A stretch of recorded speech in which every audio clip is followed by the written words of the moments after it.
पारां तालीमी इदारनि जी बंदिश वारे फ़ैसिले खां पोइ जेके निजी तालीमी इदारा आहिनि उन्हनि में सख़्त परेशानी वारी लहर चाहियल आहे। हिन वक़्तु उन्हनि पारां एहतजाजी मुज़ाहिरो रिकॉर्ड कयो आहे।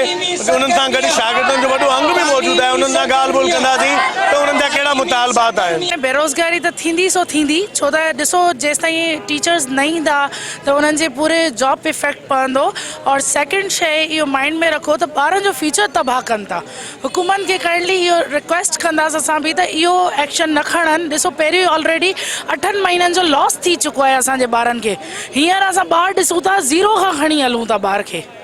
त कोशिशि कयो त इन शइ खे कंटिन्यूअस करणु ॾियो, स्कूल रन करणु ॾियो, जीअं ॿार अगरि असांजो फ्यूचर ॿार न ठाहींदो, ॿार पढ़ंदो न, त अॻिते मुल्क जी हिफ़ाज़त कीअं कंदो असांजो ॿार। पहले जब कोरोना की वजह से स्कूल बंद हुए थे, जब हमारी तालीम ज़ाया हुई थी, और इस बार भी कोरोना की वजह से स्कूल बंद कर रहे हैं, तो गवर्नमेंट को बोला जाए कि स्कूल बंद ना करें। एहतजाजी मुजाहरा इसलिए है कि हमें हुकूमत से कोई रिलीफ नहीं चाहिए, हमें अपने बच्चों की तालीमी मुस्तकबिल चाहिए।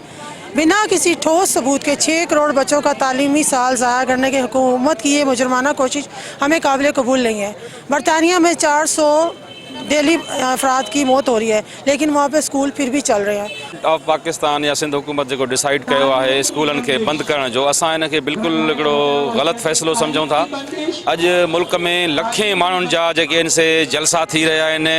उते जेको आहे सो कोविड न आहे, बाज़ारूं खुलियल आहिनि ऐं ॿिया समूरा जेके ॿिया शहर सॼो खुलियो पियो आहे, उते कोरोना कोन्हे को। ऐं बाक़ी फ़क़ति जेको आहे सो सिंध जे तइलीमी इदारनि जे अंदरि या पाकिस्तान जे तइलीमी इदारनि जे अंदरि कोरोना आहे।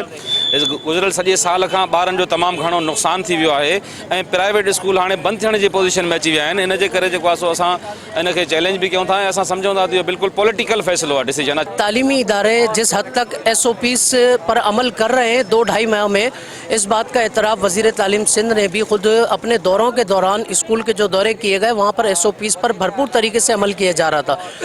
अगर इसी तरह से तालीमी इदारों को बंद किया गया तो कमोबेश 10,000 स्कूल बंद और तकरीबन कोई 7 लाख असातिज़ा जो है वो बेरोज़गार होने का खदशा है।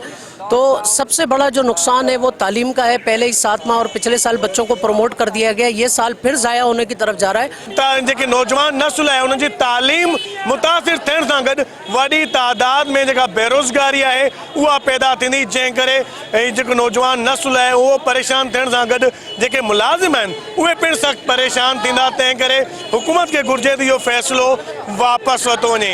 कैमरामैन सज्जाद संजय सां गॾु फारूक सुमरो, टाइम न्यूज़, शकर।